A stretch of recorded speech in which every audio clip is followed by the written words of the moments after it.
Hey guys, it's Nicholas here from upgradeToLife.com and welcome to this video which is called The Art of Mentally Dying to Your Present Undesired State. So you hear me oftentimes speak about shifting states, moving into the state of the wish fulfilled, leaving the state of poverty, shifting into the state of wealth, all of this, right? Leaving the state of being lonely, shifting to the state of being in your desired relationship. This is, again, applicable for all life areas, for all desires. But what does it mean? How do we let go of an old state, of our current identity? How do we move in the desired identity? What is important here? What does Neville mean when he talks about dying to an old state? This is exactly what I want to point out with this video. So without any further delay, let's just dive right into it. Okay. So here's my explanation and things that you have to understand when we talk about letting go of an old state and making alive a new state, shifting into the state of the wish fulfilled. First of all, what is very important for me to point out again to you is you are never bound to your present state, right? Because you are not the state and you're also not your life circumstances, right? You are not the state and the identity and the self-concept that you have currently identified with. Neither are you the circumstances that you currently experience, but you are the being giving life to these states, right? You are the being, the traveler that travels through these states. You're animating states, right? But you're not the state itself. You can leave an old state, make a new state alive. Therefore, this old state still exists, right? If you leave the state of poverty and you go into the state of, for example, financial security, just as a random example here, then this state of poverty is still available for everyone. You can still fall back into it when you become like unconscious again and you stop consciously, mastering your fate. But again, the core fundamental thing that you have to understand is that you are not bound to your present circumstances, to your present state. So the good news is that you can leave that. If currently your life reflects back to you things that trigger you, that you feel like are undesirable and you don't want them and you want to go to the next level, you want to manifest new results, if that is in your business life, in your job situation, in your career, in your finances, in your relationship life, in your friendships, in your lifestyle, in your health situation, it doesn't matter. Right? Because circumstances are circumstances and circumstances change as soon as we change into a new state. And that's the nice thing that I also want to explain to you again within this video. But first thing to understand is you're not bound to a present state, right? You would only be bound to a present state if you would not have the ability to imagine another version of you, to imagine another state. But because you have this divine power within you, you can leave the state that you're currently in, go into a new state and make new circumstances alive for yourself, right? And that's the good news, is that you're not your state, you're not your circumstances, you are the being that determines in which state you go. But you have to awaken to that again, you have to realize that again. Because if you are identified with the state and the circumstances, then yes, you will feel very limited, you will be feeling like on a plateau and not being able to move forward.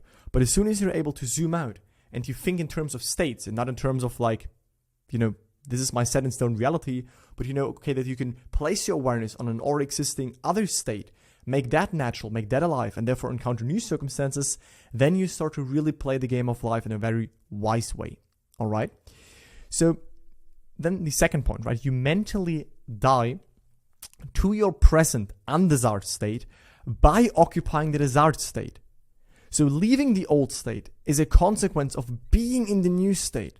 Very important, because I have a lot of people that I speak with and they are worried about letting go.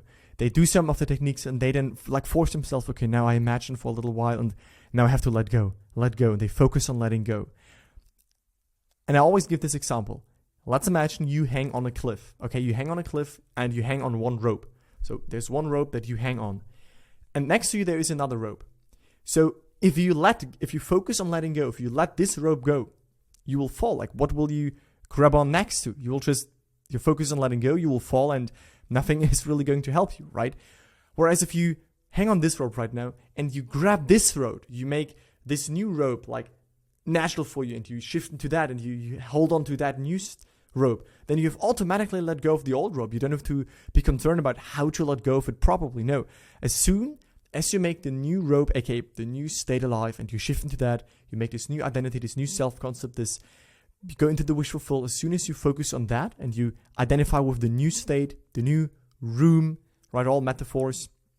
But as long as you go to the end, you will automatically have let go of everything that you previously entertained, So don't focus on how can you let go, focus on making the new state alive, right? So you die, you let go of your present state by occupying the desired state. So only focus on occupying the desired state and making this natural, right? So leaving the old state is the consequence of being, right? Of the naturalness of the new state that you occupy, that you shifted into, okay? And here's also a very important thing, right? You can't be in one state and experience the consequences of another state. You can't be in the state of poverty and experience the consequences, the manifestations, the results of the state of financial security, financial abundance, financial overflow. And also is that you can't be in the state of financial overflow and experience the consequences that, or the manifestations that you would get if you would be in a state of poverty. Meaning you always have to experience the consequences, the manifestations that come with that new state, right? You can't, be in one state and experience results of the old state. And you can't be in two states at the same time. Like I can't be in poverty and lack and thinking about my bills and being worried and be in totally financial overflow, totally financial abundance. Same for health and illness, right? You can't be in illness and being triggered by the symptoms and, being in a state of being ill and worried about your health. And at the same time, being in the state of vital and healthy and totally, feeling good within your body. You can't be in two opposing states at the same time. Right? Of course, you can be in health and wealth and loving relationship and in your desired relationship and in a nice business and successful business. You can be in several states, but they can't be opposing each other.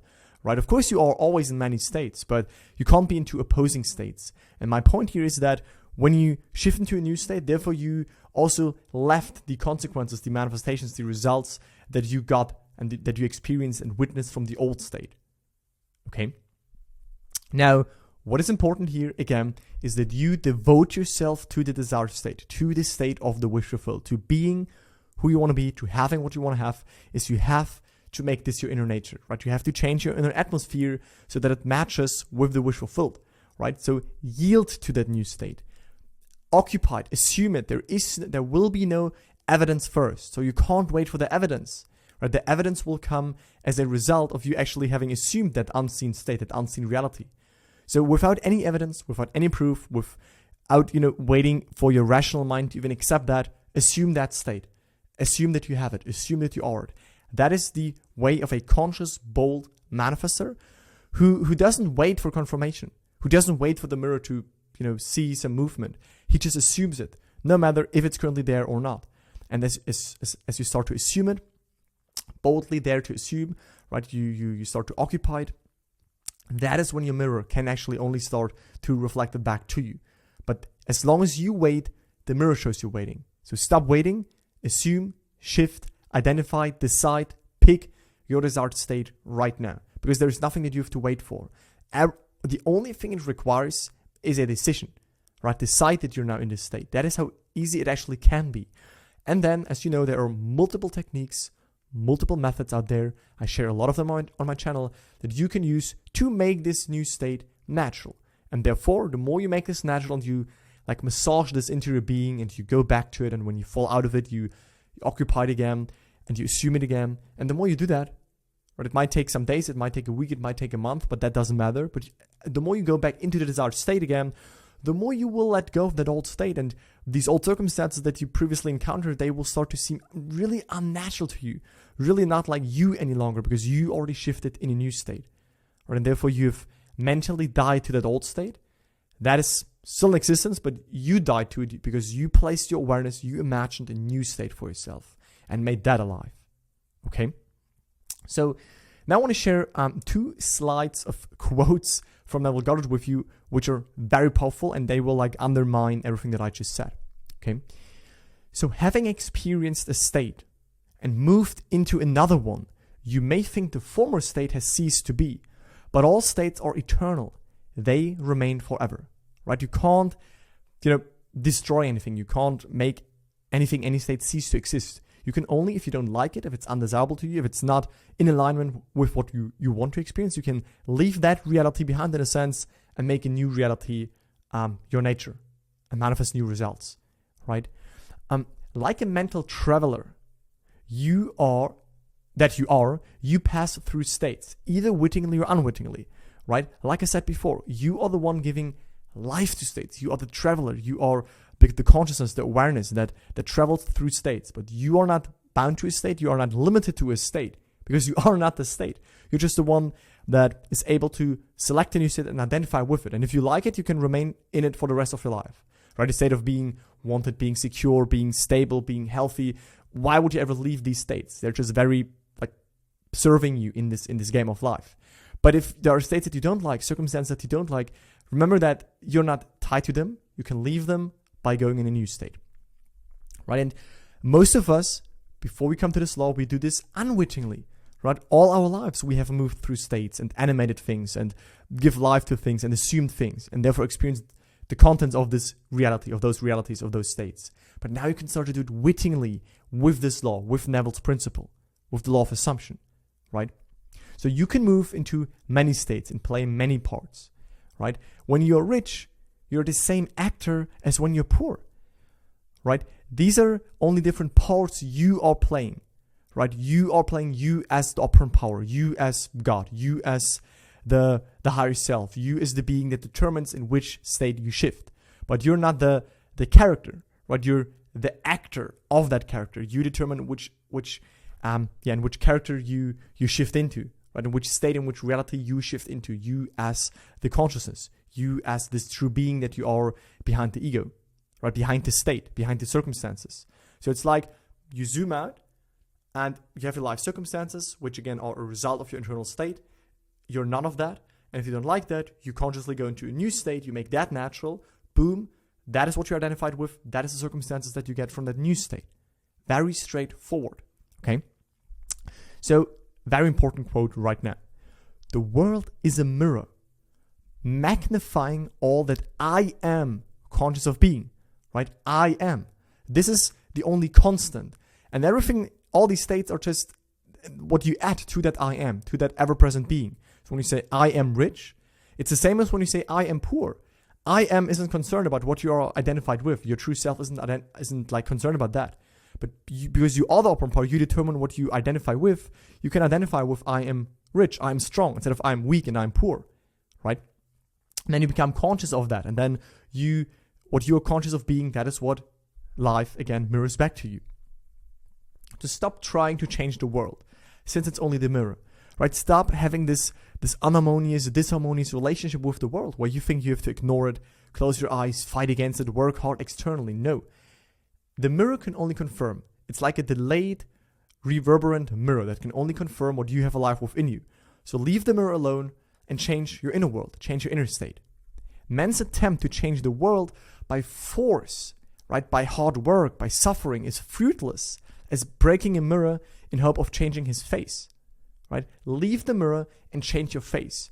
Leave the circumstances and change your internal state, right? The circumstances will take care of its own when you are focused on being who you want to be, having what you want to have, right? And as soon as you make this natural, not only will you not be triggered by the current circumstances that might remain there for a little while until they change, but also will you do everything that's very like that you're supposed to do when you want to manifest new results, which is you internally go to the end state and make that natural and shift into the end, into having it, into being it, right? Leave the world alone and change your conceptions of yourself, right? Change the things that you are identified with, the things that you assume and accept and believe to be true about yourself, right? The reflection will be satisfactory.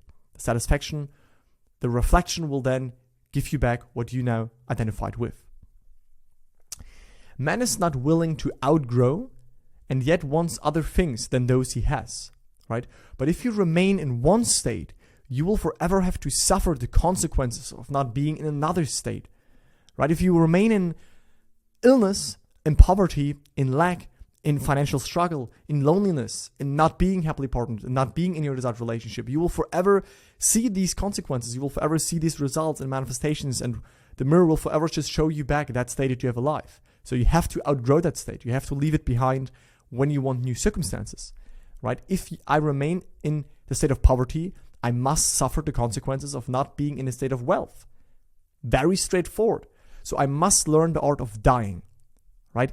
Not physically dying, we speak about mentally dying, internally dying, right? Dying to an old state, dying to an old identity, leaving behind this old identity, this old man, right? This old state, and making alive the new state. This is what is meant by dying, the art of dying, right? So the present state cannot be carried into the new. It has to die as a consequence, like I said on the first slide, of the new made alive. So you die to that old state. It's not your worry, how can I let go of this old state? How can I die to this? No. Ask yourself, what do I want right now? If something triggers you, if you have desires right now, what do I want right now? Go to the end, make this natural, and therefore the things that you do have right now will seem old, will seem unnatural, will seem not like you any longer, because you already started to internally make something new natural and alive for yourself. And as you remain in that new internal atmosphere and state, this will be the new reflections, this will be the new results and manifestations that you will encounter in your life, because life always molds around you. You're like the center, your inner world is like the leading power, right? That determines what you encounter next. So always focus on your inner state. The old man cannot go into the new state, right? So we have to let go of this old man by making the new man, the new state alive. States remain and man passes through states, right? As through cities. So when you leave in the city because you go into a new city, right? That other city still exists, but you're now in an entirely new city. You can also think about this with rooms, right? When you leave your let's say your living room and you go in another room in your kitchen, then you see the contents of your kitchen and you left behind the old contents, the things that you experienced when you were in your living room, right? Think about states as rooms. When I go from the room with all the contents of like poverty and I go into the room of financial abundance, security, successful business, and so on, with relationships, with money, you go into the room where you do have that already, where this is natural for you, then you see the contents of that new room that you made alive, right? So you are the only one who can clothe it in reality, but it remains a state unless you yield to it. That's why I said you have to devote yourself to that new state. You have to get clear on what you want and identify with it. And I can help you to not only understand this entire framework, like if you zoom out and you really understand what does Neville mean by all of these things, how can you like fully understand this bigger picture point of view on manifesting, how does it work? But I can also help you to implement that, to really die to old states, to really shift into your end state, into your new reality, into these things that you want to manifest. I can help you with that because I simply did this myself dozens and dozens and dozens and dozens of times since many years right now that I've been studying that. And I help dozens of people doing the same, right? Just check out the client success playlist that I have on my channel, and you will find various of successes about many topics. And that's just a very small portion of successes. There are a lot more in my private community. But again, if you need help with that, shifting states, understanding Neville's principles, understanding the law of assumption, and you want to apply this for your life, no matter in which area this is, you have goals, you have desires, and you want to stop desiring that and wishing for that, but you want to translate desiring into being so that you can get these new results, that you can get these new manifestations, then check out the two links in the video description. One is my free masterclass, and one is a link to apply for a free 45-minute consultation call with me so that we can together find out if we are a good fit. And if so, if you like to work with me, then we can just, get you started in the program and you can, start working with me and I can keep you accountable. And if you say you want to do it by yourself, then that's also fine, right? I just wanted to tell you that I can help you with that because this is what I love, this is what I do. And this is what I became very good at after, many years of fail and error, try and error, testing this and really deeply having the desire to understand it. Not only being able to understand it, but also being able to apply it in my own life and helping others to apply it in their life, right? Learn the art of moving states, right? This is what we do our whole life. Learn to do it consciously, right? Get clear on what you want, and then you have to find a way to make to stop wanting it, to stop needing it and desiring it, but again, to be in it. So I do have a video called Are You Still Desiring, right? If you right now still catch yourself desiring and wanting and needing and like thinking of that thing, check out this video that I link above called Are You Still Desiring? That will help you to clear out a lot of questions and shift into having it, shift into being it, right? So that's it for this video. I hope that I could help you with this whole topic of dying to an old state and the art of mentally dying and shifting to a new state. It's crucial. It's the fundamental thing. It's very important. So let me know in the comments down below how you like this, if you enjoyed this, and if you have any questions. And I look forward to speak to you in the next video. Bye guys.